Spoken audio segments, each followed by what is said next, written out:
All right, here we go. Welcome to This Week in Baseball Player Profiles as we profile Brent Holman from Bishop Carroll and Steve Lienhard, pitching coach at 316. Gentlemen, welcome to the show. Thanks, Tom. First of all, I want to thank you guys for coming in. I really do appreciate it. And we're going to discuss a lot about pitching today. So let's start off with give us a little bit of a background about your pitching here, Brent.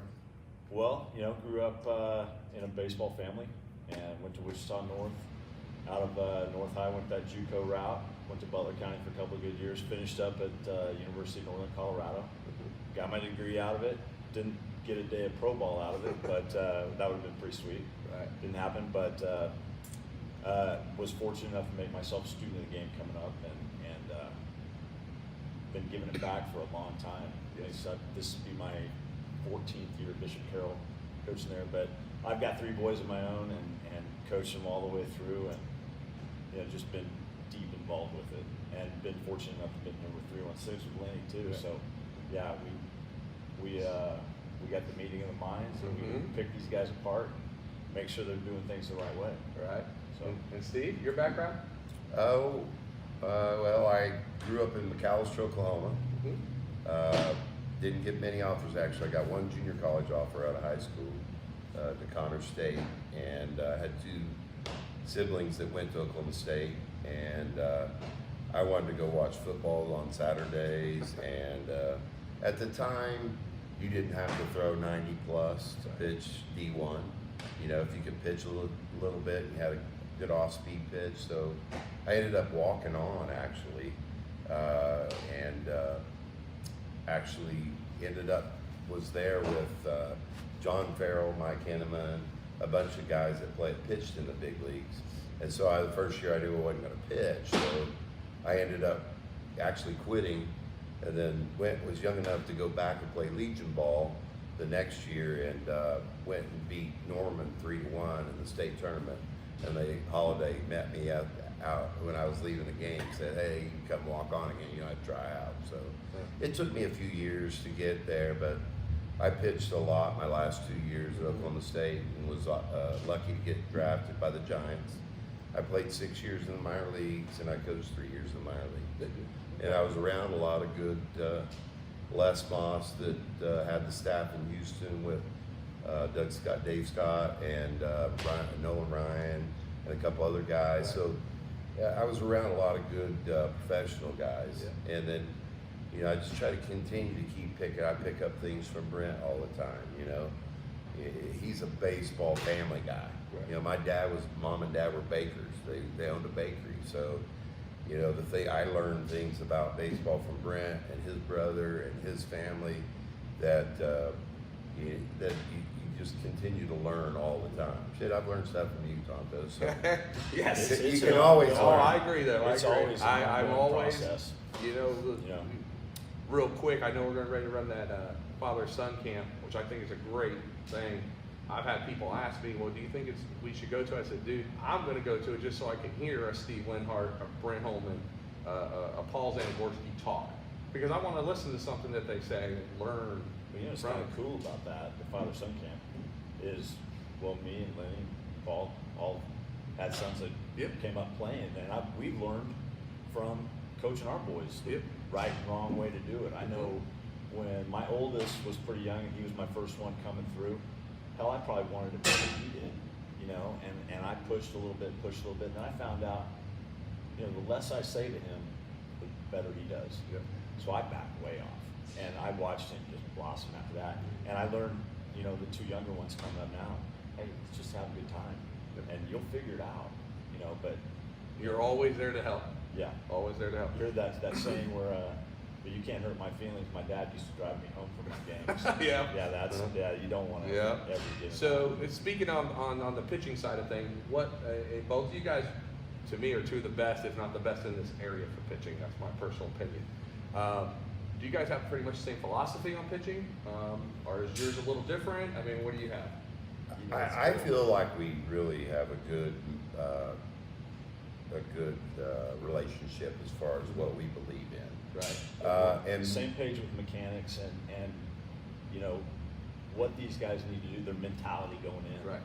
Steve and I complement each other really well. What you run into this day and age is you're always the guys are wanting to throw hard. They're wanting velocity.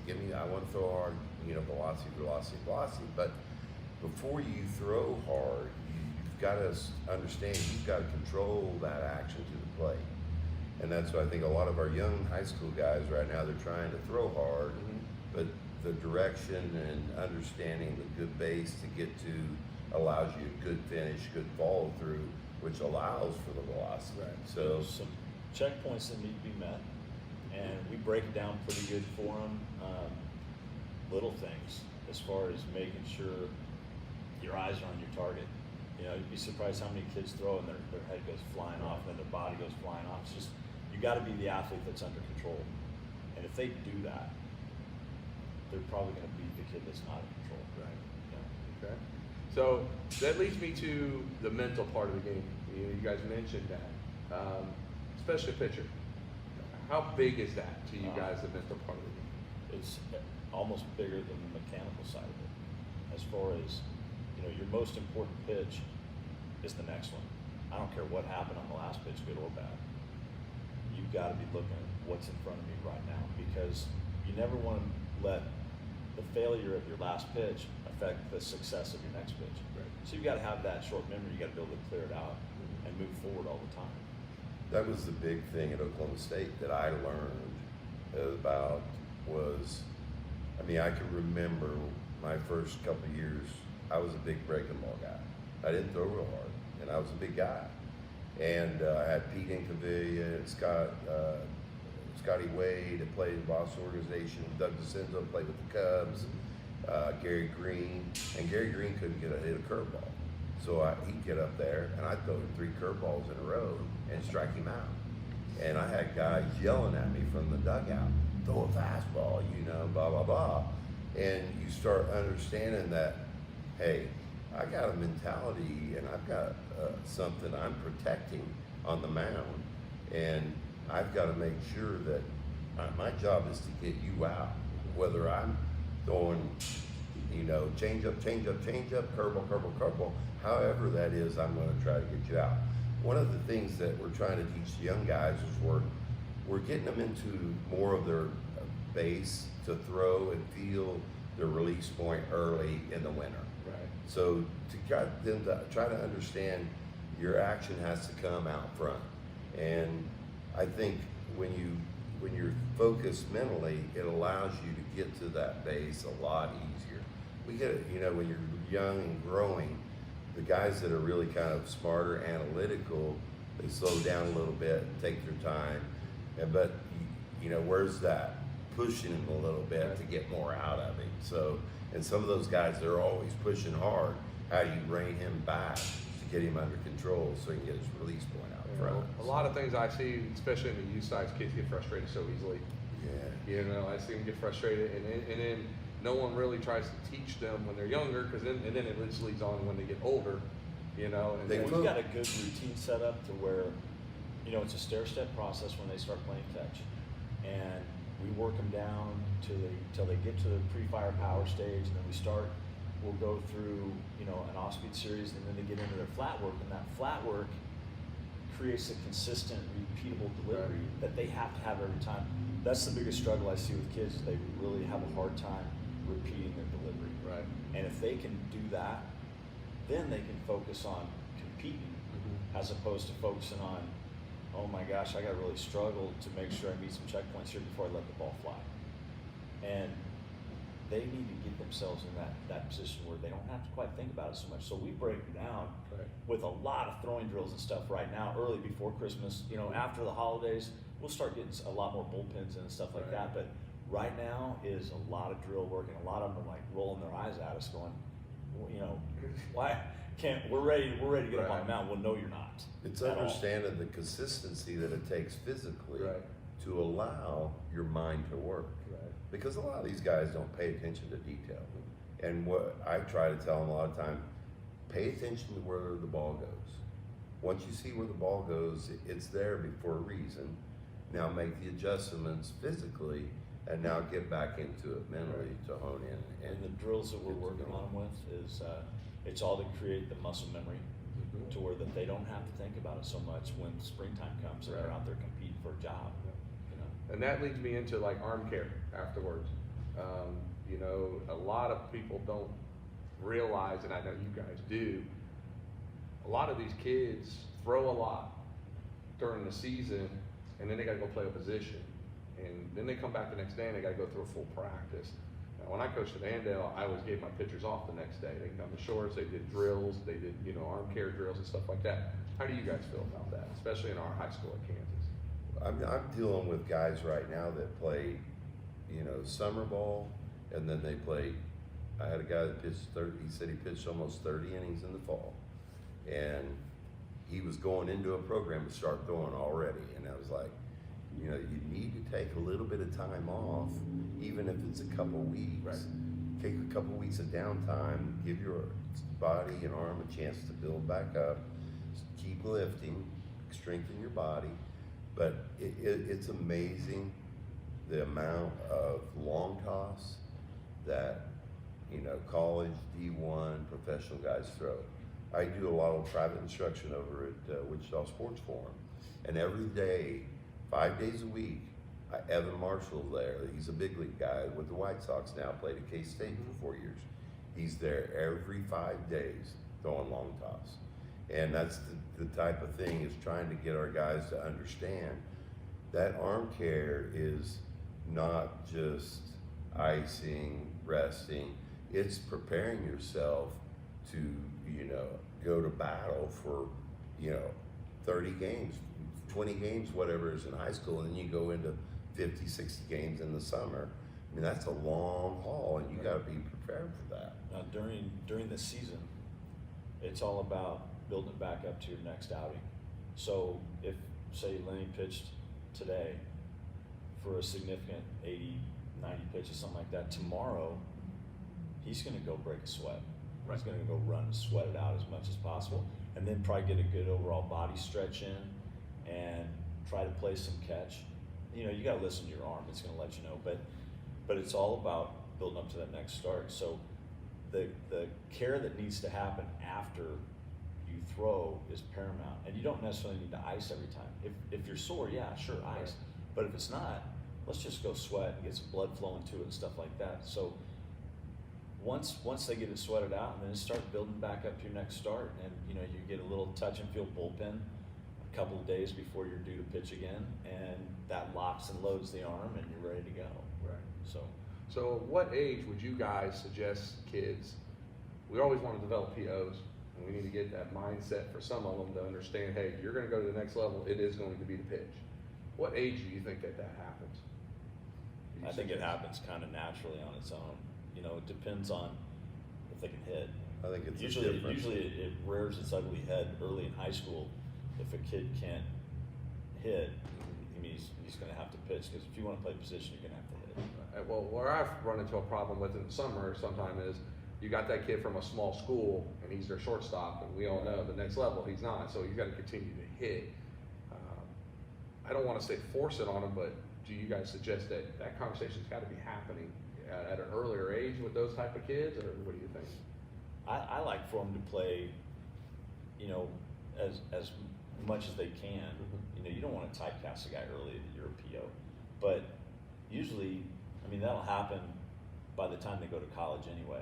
Right. Or some guys go to college as a two-way guy, and they end up, and we've had several guys just recently found out that all they're going to do is pitch, and they started college as like an outfielder, or a pitcher, or a pitcher and a shortstop. You know, so they figured out really quick. I know when I went to college, I was a two-way guy. I was a shortstop and a pitcher coming up, and went to college, and they said I got recruited as a pitcher. You know, so I remember my coach saying, "You pitchers want to hit." We're like, "Yeah, I thought we were gonna take BP, right?" No, he's go get a fungo and hit these infielders some ground balls. I was like, "Yes, sir. I guess that's what we're doing." You know, so that's just the life of it. And it's not bad. It's not PO life's not a bad life. My oldest son Seth he was a middle infielder, and he dropped bombs when he was growing up. He hit a lot of home runs, and you know, at Bishop Carroll we had some guys that could DH, and he was way more valuable to us on the mound. And you know, he kind of embraced it a little bit when he went from having the big bag with a couple of bats and the kitchen sink and everything in your bag with on the rollers, you know, to a backpack with his glove and his spikes and his J-bands. He was a happy camper. Right. Yeah, all he had to do was worry about pitching, you know, Right. and he really took to it. He I liked think it. it's different for everybody, and I think it's, you know, when you, that, the hitting part of it, I mean, that's the toughest thing. It kind of drives you to whether you're gonna be a pitcher or. It's a or- lot of hard work to hit. Yeah. Oh, it is. They're in the cages all the time. So, pitchers, everybody's always talking about pitch count, and I'm a big pitch count guy myself. Everybody should be at a different pitch count, one based on ability, but also based on age. What do you guys think about that on pitch count for kids? I think it's different for every kid at every age. Right. And I think you have to know what kind of training the kid has. You know, if you know where he's at as a, I mean, obviously I had a son that played D1, but you know, we didn't throw a whole lot when he was younger. You know, he knew how to throw a curveball by the time he was 10. Right. But I only let him throw 2 curveballs a game. You know, and then as he got older, you start, you know, give him let the reins go out a little bit more. But you always, I mean, I think when we were young at 10, 11, 12, we were at a 40, 50 pitch range, but we had 10 guys that could pitch. That's what makes it nice when you have a whole stable full. But of you arms. have to You don't have understand run out there so much. where it comes into is coaching.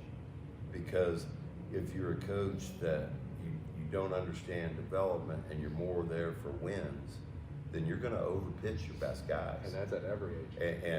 And that's what's sad, because when that happens, then you don't develop those guys that are the middle of the road guys, because 3 or 4 of those guys are middle of the road guys. 2 of those guys are gonna pan out for you that you're gonna need. So, and then you gotta try to develop the whole staff. If you do that as a coach, then you don't run into pitching count problems, Right. you know? But I mean, Kansas State High School Athletic Association, they put numbers on it now. So, you know, it's back in the day, 120, 130 wasn't any big deal. Now, 120, 130, people are wanting your head, you know, so. But you gotta know your staff and, Right, and know the exactly. kid. And, I mean, it's pretty easy to see if a kid's laboring or not. Mhm. And if he is, you know, it's not personal, it's business. We're gonna get you out, we got a new arm coming in. Right. Not a big deal. But those pitching rules are in place for a reason, because there's some guys that were wearing some Right. kids out, and that's the last thing you want to do. Well, like I said, it goes back to what I said earlier about with high school. There's just not enough depth. And the next day, we're having full practices. Right. And that kid who just threw 100 pitches is at shortstop Right. and having a full See, practice. that's where session. coaches gotta understand. Yeah. Look, he just got. No matter what, if you're a 1A, Yeah. 2A school, Right.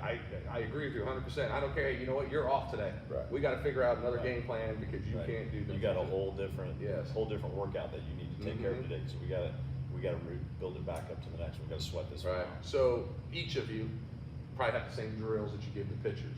What drills? Give me a couple drills that you would do for some of your guys, either pre-game or after game, and you can give me a couple drills that you would do. What do you think, Steve? What do you have? Pre-game is, I mean, obviously it's gonna depend, am I a starter, reliever, am I starting that game or whatever? But, I mean, I would really wanna stretch it out before the game. I would wanna do J-band work, I would wanna get my muscles firing.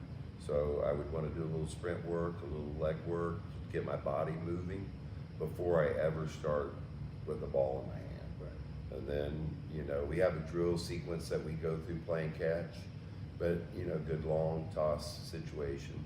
I think, you know, not everybody's a runner, and, you know, but I think after you throw, I think it's important that you flush your system out. And I think you would recover quicker if after you threw, especially throw 4 or 5 innings, 80, 90 pitches, go out, run a little bit more, sweat, get it out of your system, and I guarantee you recovery will happen.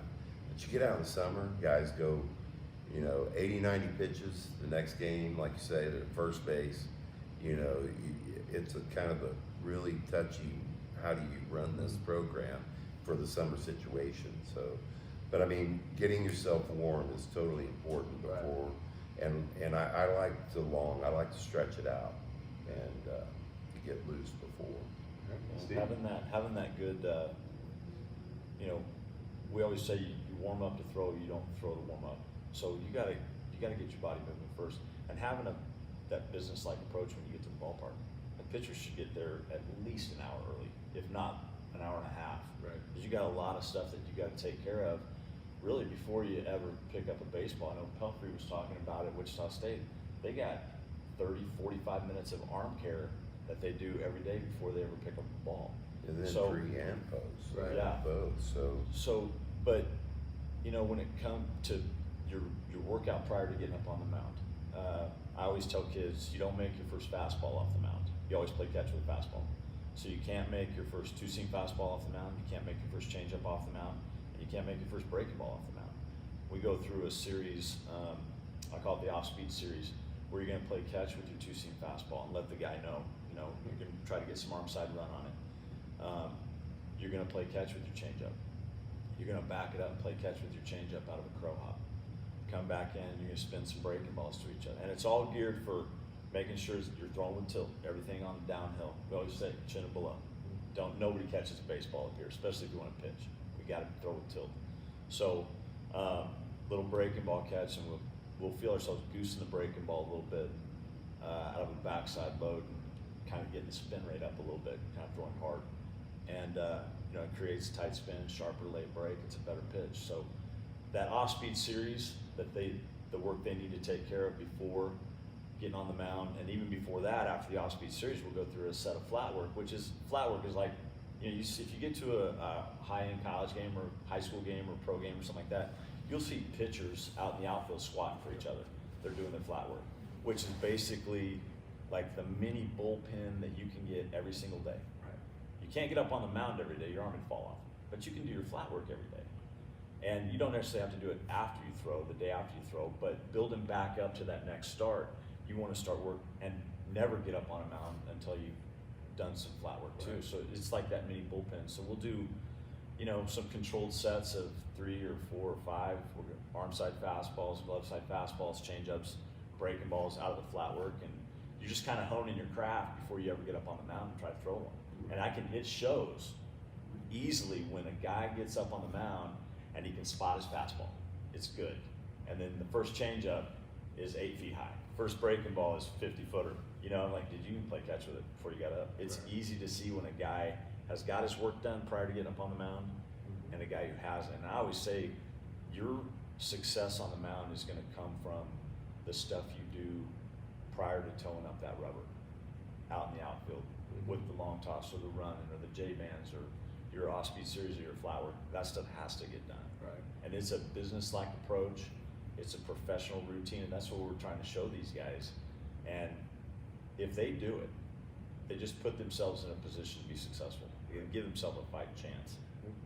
Well, that's a lot of good stuff right there for pitchers at all ages and coaches and people to listen to.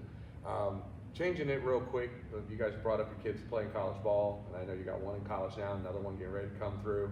How was that for you guys being on the outside watching, knowing that, because you guys coached them in high school, knowing now, okay, now I'm on that outside. Yeah. I'm really just the dad now. Right. How was that experience for you guys? That's not easy. I'm used to being in the dugout with them. Right. You know, so when you're either in the stadium or sometimes there might be an area where you can kind of pace down behind the dugout a little bit or stand along the side, something like that. Usually try to find another dad and compare some notes with them or something like that. But yeah, you know, it's both difficult and it's gratifying at the same time. That go. Right. I've given you all I can. Now it's time for you to go fly. What about you, Steve? Yeah, How was that for you? Tough. It was real tough because I mean, I actually played with my son's pitching coach at Oklahoma State. So I played with them when I was at Oklahoma State. So I had a really good personal relationship with his pitching coach, and you know, it was. He did some things that tried to get more velocity out of my son, and in turn, it caused him not to control the strike zone as much, but trying to get drafted. So we tried to push for that, and I think you know, my son's a very open-minded, so he didn't have any problems with, hey, you were telling me this, he's telling me this. Right. But, and I never tried to contradict anything that he said, and that's one of the things I've kind of always let Joe, I gave him the, you know, the leash, but I let him go as far as he wanted, you know, with wherever he wanted to go. And I mean, he was always pretty mature about, you know, respecting me and respecting the game, and he always respects coaches. And Right.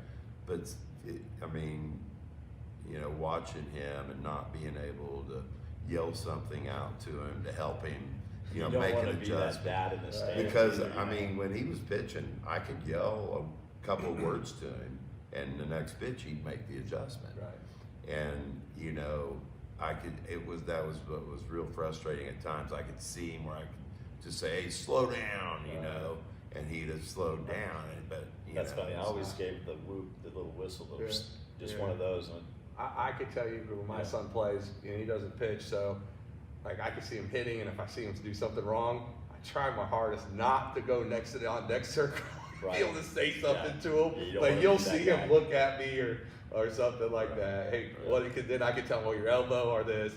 It's just it's I funny. tried to keep it more just praise and encouragement Yes. when they got to that next level. You know, I'm not coaching you anymore. Right. Unless you come to me for some advice or something like Right. that. Do We'll talk your about it.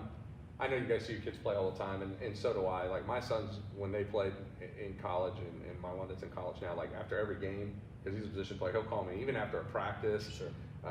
He'll always call me. Both of them did. If I missed a game by chance, they'll call me and tell me about their bats. And your kids pitch. Did they do the same thing? If you missed a game, would they call you and talk to you about it? Yeah, well, a lot of times we could either live stream it Right. or listen on the radio or something like Right. that. Wasn't too many we just absolutely missed. Now, when Seth was a freshman at Cali, they used him as a closer, so I never knew when he was going to pitch. Right. So I told the wife, I got to go to as many games as possible. There's a good chance he's going to close Yeah. it, you know. But there were times when, you know, he threw a lot when they were on the road or something like that. Right. We could follow. So.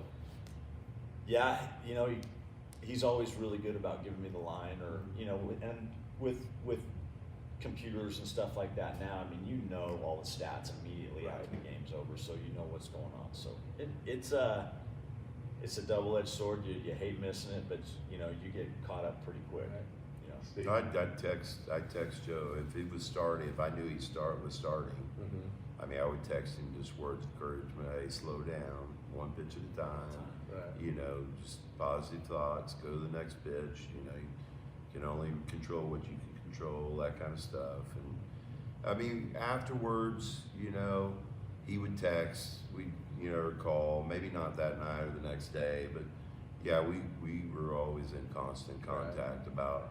You know, how'd you feel? What happened? And I think they need that. I think they like that, obviously. You know what I like is when you can tell if they've had a good outing, they call immediately after the game. And maybe they get knocked around a little bit, then it might not be till like, you know, a couple hours later, maybe the next morning or something like this. So I always give them their space as much as they needed. But I think one of the things that Brent and I both are kind of have the personalities where we're not that pressure on them all the time. You know, we're more, Brent and I, that's why we get along so well, is because we kind of both have that a little bit of that same mentality where we're not going to press the issue. We're going to let things kind of I've happen. seen you guys coach for years and never seen you blow up on the You field. gotta be Mr. Cool, laid back on the mound anyway.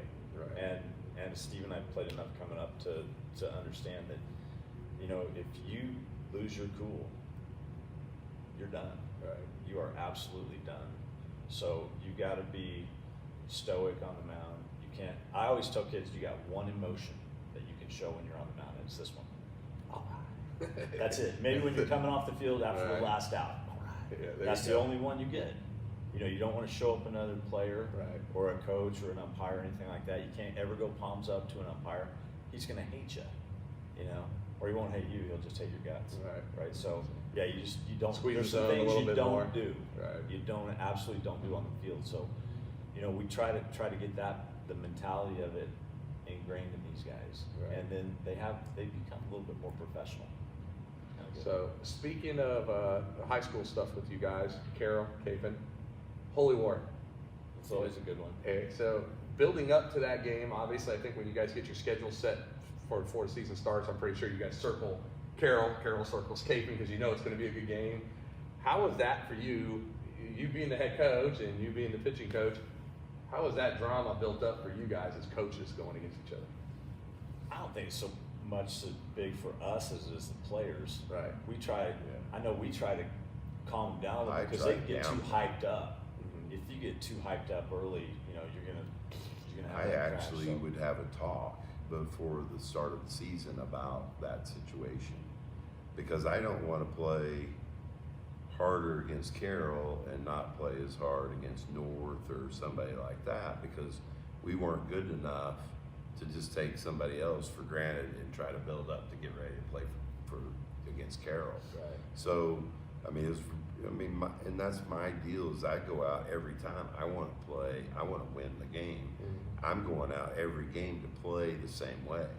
Now, obviously, I can remember Joe pitched 8 innings, I think, his senior year against Carroll and got beat 2-1, I think it was. Yeah, it was close. Or maybe he didn't get the loss even, but we ended up losing like in 8 or 9 innings. It was a good game. But lost 2-1 or 4-1 or 4-3 or something like that. But I mean, Paul Sanagorski, that coaches at Carroll, was on my staff for a year. I mean, I've known Charlie. I've worked with Jack, his son, pitching. So I mean, there's not that. It's a friendly type of battle. A lot of But- mutual respect on the field between coaching staffs, and I think the players see that. They might chirp at each other a little bit, but for the most part, I mean, we do a good job of keeping these guys even keel. And Paul, coming from the pro ranks that he came from and in Newman, and we always talk about being an ace. Act professional, control your emotions, expect to win. But that control your emotions part of it can be a struggle with some high school kids. Yep. So we're on them a little bit about it early in the season, even when we're doing our inter squads, because we only get 20 regular season games, so we inter squad a lot prior to going to the season. And you can see a guy during inter squad, if he's losing his cool a little bit of word, pull him off to the side and say, "Look, this can't happen. This is practice, Right. and you're losing it right here. That can't happen." So It's always fun though, because Carol always brings her boom boxes. They're playing music. yeah, the student section's great. There's That's good. families there, been tailgating Yeah. for an hour or two. That's Yeah. good. It's So, good stuff. what advice would you guys best have for players in this era trying to get ready to go to college with COVID and trying to get recruited? Because it is a struggle. There is a lot of unknowns that are going to be happening here in the next few months and next couple of years. What advice do you guys have to those kids trying to get ready to go to college?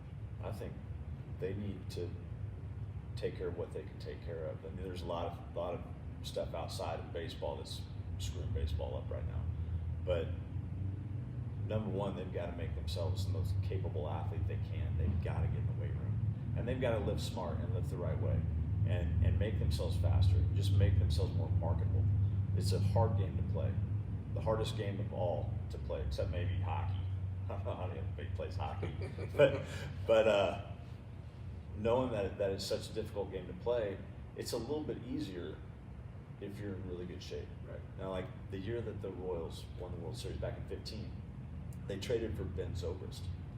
And Zobrist said the first day he walked into the clubhouse, he said he saw more six-packs than a liquor store. I mean, that Royals team in 15, those guys were in freak shape, awesome condition athletes. And then for the arms, the kids coming up and everybody wants to throw hard.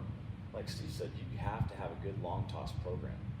Long toss teaches your arm how to fire. It's a lot of work and kids don't do it near enough what they need to do. But if you want to get somebody's attention, unfortunately scouts and coach, everybody hides behind the radar gun.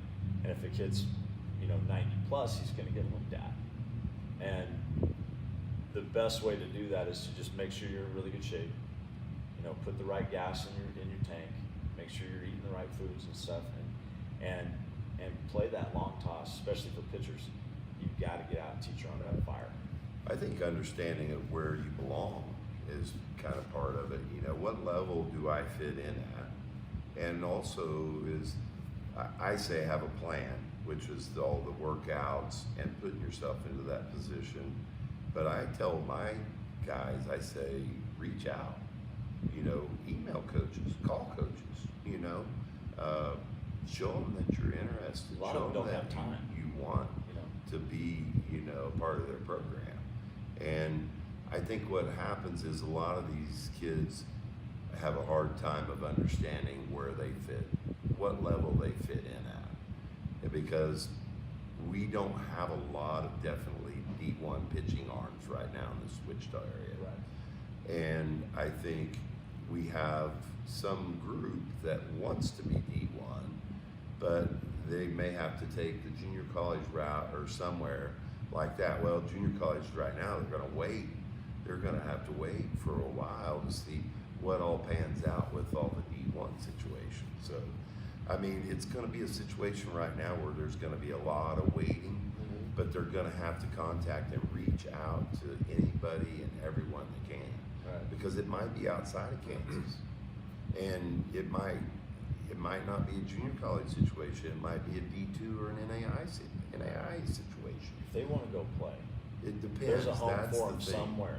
If they want to may play, have to go beat the bushes themselves just a little Right. bit to find a good fit. You know. Okay. So last question here. Outside of baseball, what interests do you guys have outside of just baseball? Like hobbies or anything that you do? I know you spend a lot of hours in the baseball field. Anything else?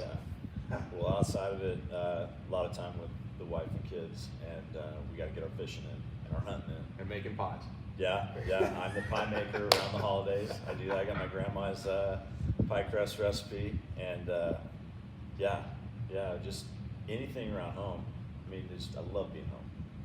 And that's the one thing this COVID has shown a little bit is how great it is to not have to go out to dinner. Let's make dinner at home. You know, love being there with the wife and kids. yeah, spending time with the kids. You know, I like to fish. I don't hunt. I like to play golf. You know, I have a good group of friends that I like to hang out with. I actually picked up cornhole lately. Yeah, I believe that. You got to repeat your Well, it's delivery right because there. it's a competitive focus where I don't have to kill my body anymore. You know, I'd love to still be able to pitch, but you know, too old now and I can barely walk. So I didn't know this whole getting older thing was going to hurt so bad. Yeah, right. Oh my gosh. You know, and I'm in the twilight of my career with the fire department, and I'm just trying to stay healthy till the end of it. And I'm Right. sure I'm going to end up with a couple of new knees before it's all done. But yeah, Well, Birds. gentlemen, I want to thank both of you today. Like I said, I think you two are two of the best pitching coaches in this area. I try to refer everybody I can to you guys. I look forward to that father-son day camp, just to listen to you guys speak to the pitchers and the players in general, just to pick up some new stuff for myself. So when I'm out there trying to help our academy and help other players, you know, I can repeat some of that stuff too. So again, thank you very much for coming. I do appreciate that. Thanks for having us. And that includes today, This Week in Baseball show. Appreciate these guys coming in. Thank you.